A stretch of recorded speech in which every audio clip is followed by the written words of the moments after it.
Ayatnya yang ke-7, sama-sama kita baca ayatnya yang ke-7.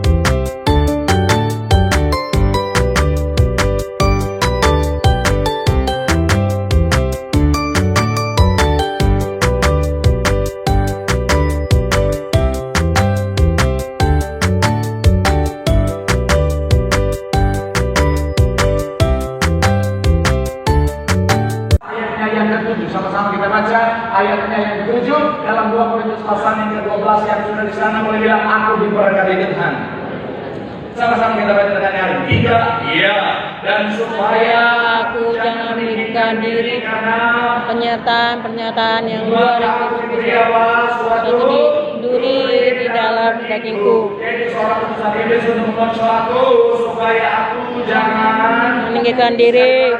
Ya, dan Supaya aku jangan meninggikan diri karena pernyataan yang luar biasa duri dalam dagingku, yaitu seorang utusan iblis. supaya aku jangan Meninggikan diri. Perhatikan, ada yang menarik dan saya garis berwarna beda, saudara, adalah bicara tentang duri dalam daging. Sama-sama bilang sama saya, duri dalam daging. Duri dalam daging. Nah, apa itu duri dalam daging, saudara? Ini bicara tentang satu hal yang mengganggu, saudara, satu hal yang mengganggu atau menyiksa. Sekali lagi, duri dalam daging dampaknya adalah bicara tentang satu hal yang mengganggu atau menyiksa. Ini bisa berubah, saudara, masalah, tantangan, persoalan, sakit, penyakit, rancangan orang jahat dan lain sebagainya. Dan saya mau bilang, saudara, belajar dari kisah Paulus, siapapun bisa ngalamin yang namanya duri dalam daging. Gak peduli saudara bicara tentang sebagai seorang hamba Tuhan kah, saudara sebagai seorang jemaat kah, saudara sebagai seorang pelayan Tuhan kah, saudara merajin gereja atau tidak kah. Saya mau bilang saudara, siapapun bisa ngalamin yang namanya duri dalam daging, saudara. Saudara bisa lihat sosok seorang Paulus, dia adalah orang yang luar biasa. Dia melayani Tuhan, dia mendedikasikan dirinya untuk Tuhan. Tetapi ternyata seorang Paulus pun bisa mengalami yang namanya duri dalam daging. Dan saya pun sebagai seorang hamba Tuhan dalam pelayanan saya juga hari-hari ini, saudara, beberapa minggu terakhir ini, saudara, saya juga mengalami yang namanya duri dalam daging, saudara. Apa itu Pak Pendeta? Saudara masih ingat seseorang yang dapat bisikan itu? Masih ingat? Masih. Saudara yang nggak tahu tanya sama ibu. Siapa Nyon? Ada ibu sampai dikejarnya pendeta ini. Sampai diciumnya, minta dicium. Dia mau bilang saudara, kan dia kembali begitu saya nyampe koordinator dan pekerjaan, saya bilang, Pak, dia adalah. Dan kali ini dia sudah duduk di tempat di mana saya keluar, saudara. Jadi karena minggu lalu saya langsung keluar lewat belakang, lewat samping. Dia sudah duduk di depan dekat pintu keluar itu, saudara. Oh Tuhan. Terus jadinya gimana? Ini duri dalam daging. Ibarat tulang di leher, ini tulang ikan paus. Saudara, saya dalam kota saya akan hati tengah saudara, menyiksa, deg-degan saudara, merasa jiwa terancam saudara. Oh Tuhan, akhirnya apa? Selesai saya khotbah, saya ajak jemaat nyanyi, saya ajak jemaat angkat tangan, dengan mata iman pandang Tuhan, saya lari. Good job, Pak. Itu kalau cuma di buka mata, pengangkatan sudah terjadi. Tetapi harus saya lakukan itu supaya saya selamat, saudara. Amin. Ketika saya langsung lari, terdengar suara di saya, Kak, dia mikul. Kenapa dia tak bukan nyanyian aja? Tapi karena ketika dengar itu, saudara, saya sudah lari, makin kencang lari saya, saudara. Makin kencang, saudara. Lari langsung berdiri, tiba-tiba saya tunggu diri saya bilang, Rahman, saudara. Saya dengar kabar, tim saya mengorbankan dirinya, dia tahan itu pintu supaya orang yang tidak ikutan keluar. Dan ketika saya keluar, dia langsung tahan dan keluar, dia tahan.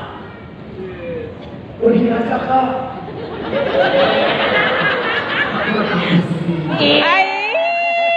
Persis film zombie. Tapi karena pengorbanan itu saya bisa selamat sampai hari ini. Amin. Saudara, siapapun kita tidak bisa mengalami itu di dalam daging, betul? Betul. Saya mau bilang saudara, seperti yang saya bilang minggu lalu, saudara, kabar baiknya, saudara, saya dilahirkan bukan diciptakan untuk kalah, tetapi untuk menang, bahkan lebih daripada pemenang. Amin. Berikan tepuk tangan yang paling meriah buat Tuhan. Sama-sama bilang saya pemenang. Saya pemenang. Kanan kirimu bahkan lebih daripada Bahkan lebih dari Tepuk pemenang. tangan sekali lagi yang paling meriah buat Tuhan. Haleluya.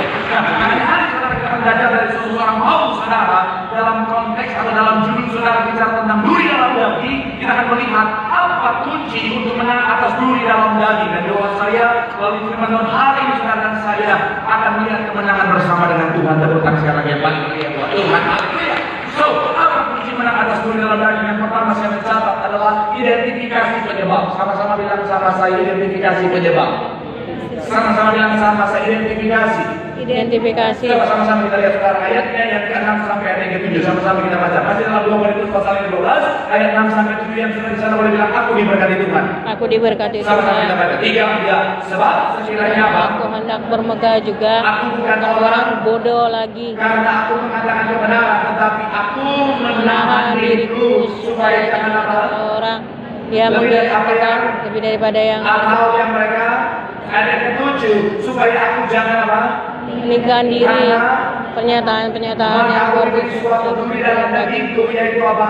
seorang utusan iblis Supaya jangan aku meninggikan diri. Kalau saudara perhatikan teman-teman sekali, kita bukan hanya harus tahu apa yang kita hadapi, tetapi apa penyebabnya, saudara. Begitupun dengan apa menang atas duri dalam daging kita, saudara. Kita harus tahu penyebabnya. Apa itu karena Tuhan atau karena diri sendiri, saudara. Saya bilang saudara dalam konteks Paulus, duri dalam dagingnya ini adalah Tuhan izinkan untuk apa?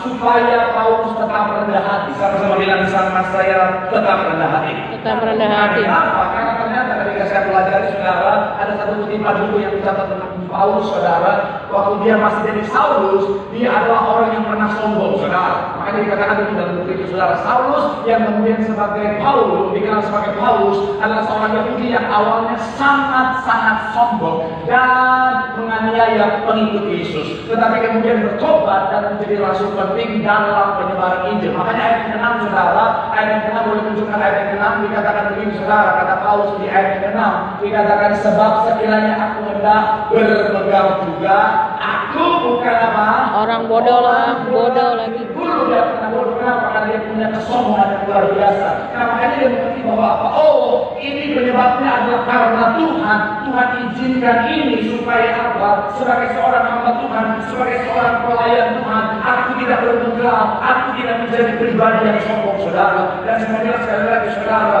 ini memang penting untuk kita sadari. Kenapa begitu, saudara? Bahwa tidak ada yang terjadi tanpa seizin Tuhan. Sama-sama bilang sama saya, tidak ada yang terjadi.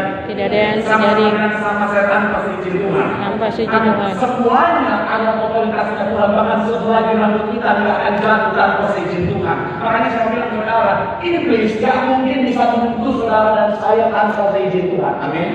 Amin. Kita harus memahami dulu saudara, kenapa? Kalau enggak kita bisa salah sangka. Kalau sampai kita bilang, oh iblis bisa sentuh saya tanpa seizin Tuhan, saya bilang saudara, kita sementara mendeklarasikan iblis lebih berkuasa daripada Tuhan. Kalau saudara dan saya mengalami duri dalam daging, saya mau bilang saudara, sekalipun itu berasal dari iblis, tetapi itu tidak akan menimpa kita kalau Tuhan yang izinkan, saudara. Saudara ingat Ayub disentuh sama iblis, tapi saya mau bilang saudara, itu dalam otoritasnya Tuhan. Kenapa? Karena Tuhan yang izinkan. Makanya ketika iblis minta izin sama Tuhan, boleh tidak sentuh Ayub? Tuhan bilang boleh, asalkan jangan kau ambil nyawanya. Artinya apa? Saya bilang sekali lagi saudara, ada duri dalam daging dalam diri setiap kita itu karena Tuhan. Sama-sama bilang sama saya karena Tuhan. Karena Tuhan. Kenapa? Karena begini saudara, ketika Tuhan menciptakan saudara dan saya, Tuhan punya rancangan damai sejahtera. Sama-sama bilang sama saya, Tuhan punya rancangan damai sejahtera. Tuhan punya rancangan Dan dalam untuk hidup. mencapai semua itu kadang-kadang Tuhan bisa izinkan duri dalam daging. Makanya Roma 8 ayat 28 Allah untuk bekerja dalam segala sesuatu untuk mendatangkan Kebaikan. duri dalam daging sekali bisa berupa masalah tentang persoalan sakit penyakit rancangan orang jahat. Tetapi tujuan Tuhan untuk supaya apa? Kita mencapai rancangan damai sejahtera. Pak Pendeta, tapi kan duri dalam daging itu menyiksa Pak Pendeta. Duri dalam daging itu membuat kita mengalami keadaan yang tidak mudah. Saya mau bilang saudara, ya. Karena tanpa itu seringkali tidak ada pertumbuhan di sana. Makanya saya suka satu quotes dari seorang C.S. Lewis, dia bilang begini, saudara, Tuhan berbisik kepada kita dalam sukacita kita, berbicara melalui hati nurani kita, tetapi apa? Berteriak dalam rasa sakit kita itu adalah megafonnya untuk apa? Membangunkan dunia yang tuli. Kalau nggak pakai bicara tentang duri dalam daging, kadang-kadang ada banyak orang nggak mau dengerin Tuhan, nggak mau melangkah sesuai dengan arahan Tuhan. Makanya kadang-kadang Tuhan bisa izinkan duri dalam daging untuk membuat kita mencapai rancangan damai sejahteranya. Makanya Warren sudah bilang begini, saudara, Tuhan lebih tertarik pada karakter Anda daripada kenyamanan Anda. Dia lebih memilih atau dia lebih peduli tentang membuat hidup Anda kudus daripada membuat hidup Anda mudah. Makanya duri dalam daging Tuhan izinkan untuk apa? Sekali lagi saudara, mencapai rancangan damai sejahteranya. Katakan amin. Jadi yang pertama menunjukkan kabarnya. Yang pertama, duri dalam daging bisa identifikasi. Oh, yang pertama karena Tuhan. Tetapi ada yang kedua, yaitu karena diri Sendiri. Saudara, banyak orang mengalami duri dalam daging bukan karena Tuhan, tapi karena diri sendiri. Kok bisa berbeda karena Tuhan menciptakan kita dengan free will? Contoh yang paling sederhana, ini bawa berat teologis, coba. Dia, ayo katakan dia. Saya mau contoh yang sederhana. Duri dalam daging akibat diri sendiri, ada diri sendiri dalam contoh ini. Gaji 5 juta, gaya hidup 20 juta. Jadi ketika akhirnya dia ditelepon dia kolektor, dia kejar-kejar dia kolektor, itu karena dirinya sendiri, bukan karena Tuhan. Betul? Betul. Tuhan sudah siapkan berkat 5 juta 1 bulan, tapi karena dia mencobai Tuhan. Ada orang kadang-kadang bukan beriman, tapi mencobai Tuhan. Gaji mereka yang siapkan 5 juta 1 bulan, gaya hidupnya 20 juta 1 bulan, 15 juta dari mana? Biar Tuhan yang sediakan. Gaji 5 juta, dia kredit Pajero. Itu saya yang jadi Pak Tuhan. Anda mau hidupmu penuh tantangan? Anda mau hidupmu penuh dengan semangat dan adrenalin? Dengan gaji 5 juta, cobalah Anda kredit Pajero. Akhirnya dia pulang di kantor dia kolektor. Shalom. Ada sukacita, ada cicilan. Tuhan, kenapa kau izinkan diri dalam daging ini menjadi bagian dalam hidup? Malaikat kata dulu. Gara-gara ini, nangkap sampai di sini. Nangkap. Ada orang mengalami diri dalam daging, dalam penyakitnya, dalam kesehatan. Kenapa? Karena diri sendiri berkata Tuhan. Siap malam.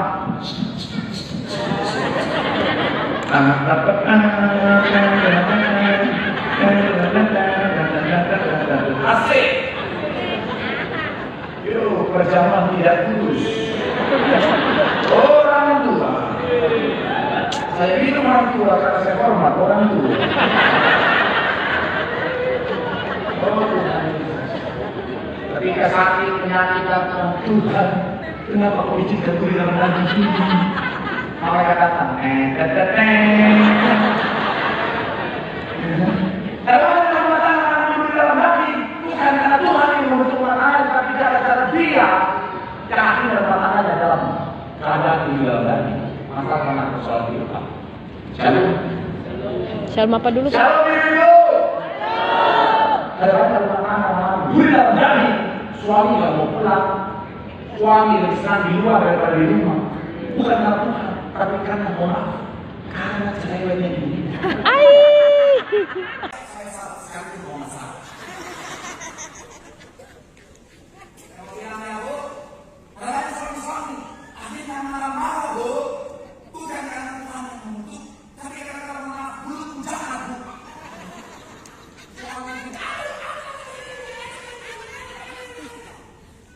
Suaminya nggak mandi di mana-mana.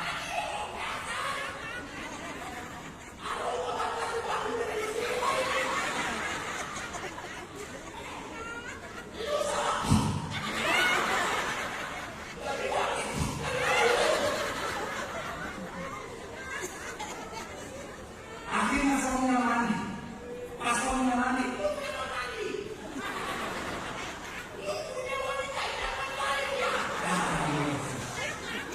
yang ketawa bertobat.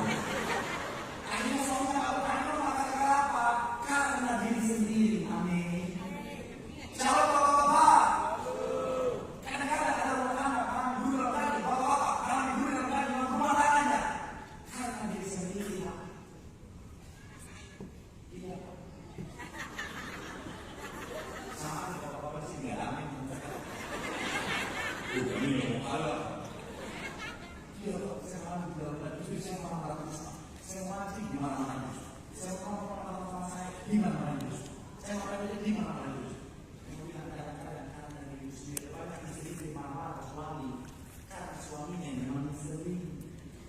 Ihi.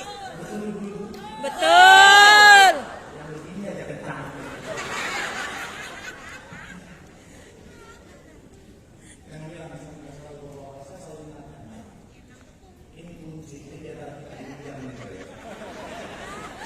Gimana? Betul. Kalau rasa lancar, kok mau mancing mulai dari mancing ikan sampai mancing dari hutan? Kau menonton dari pagi sampai malam, bahkan kau mau mencari kitab suci ke barat, Pak. Aman. Selama kau tadi bilang kemana, Pak, udah transfer ya. Aman. Istri mau bilang silakan. Kau pergilah dengan damai. Betul, ibu-ibu? Betul.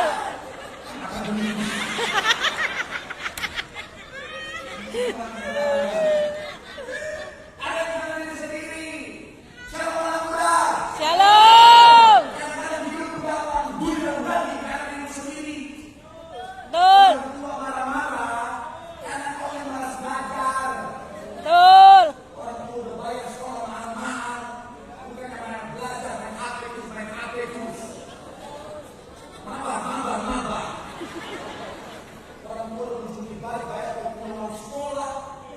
Pantas sama kau marah. Udah ujian besok banyak belajar main itu.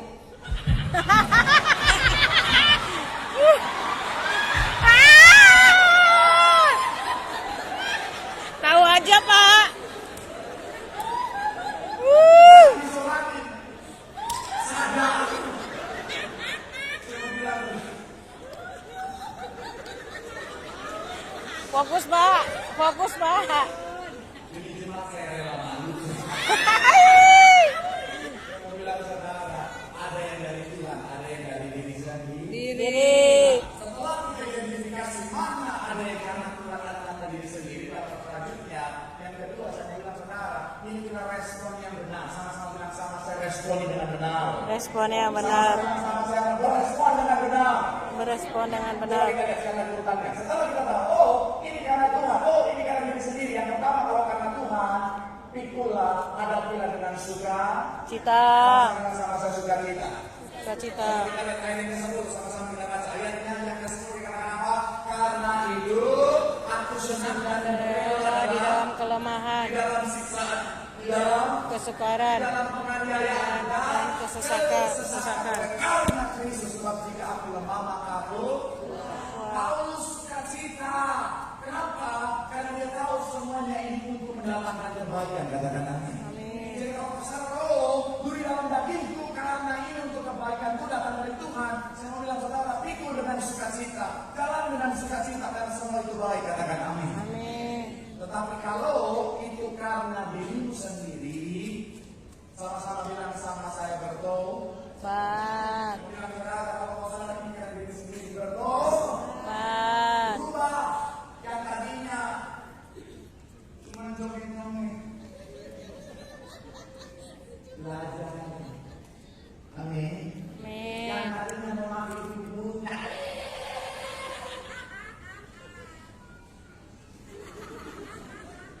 Makanya saya baca, saya memang orang video.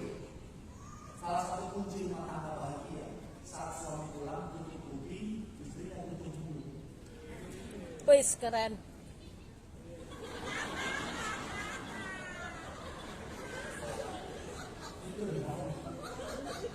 Daripada suami pulang yang ada dikasih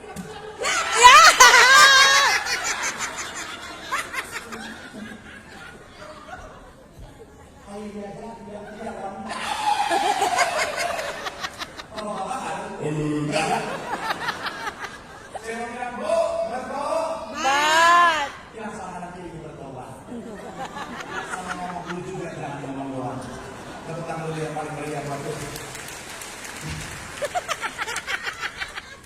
Yang terakhir cepat saudara yang ketiga. Apa? Bapak. Udah. Yang terakhir, mencari.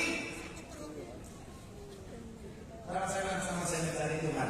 Mencari Tuhan. Sama-sama bilang sama saya melekat pada Tuhan. Melekat pada Tuhan. Kita lihat ayat yang ke-8.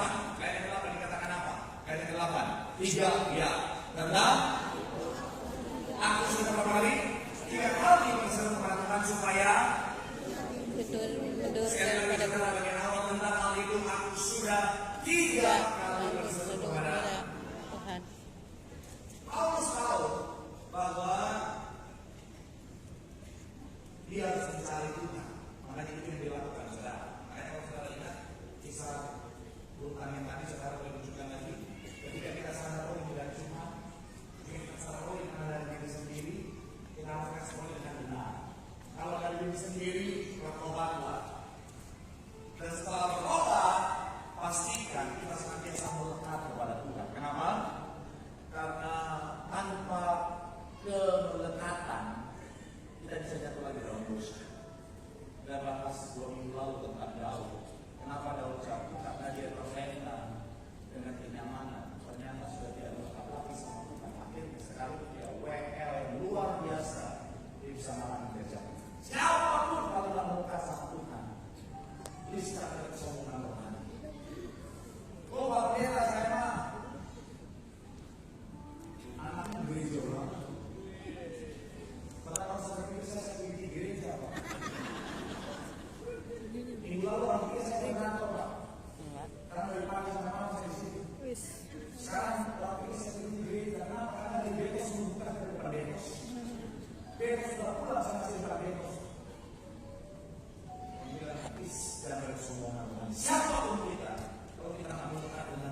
Tepuk tangan yang paling meriah buat Tuhan. Dilaksanakan dirimu melekat sama Tuhan. Hanya cari Tuhan. Di situ ada kemenangan, ada pemulihan. Sekali lagi tepuk tangan yang paling meriah buat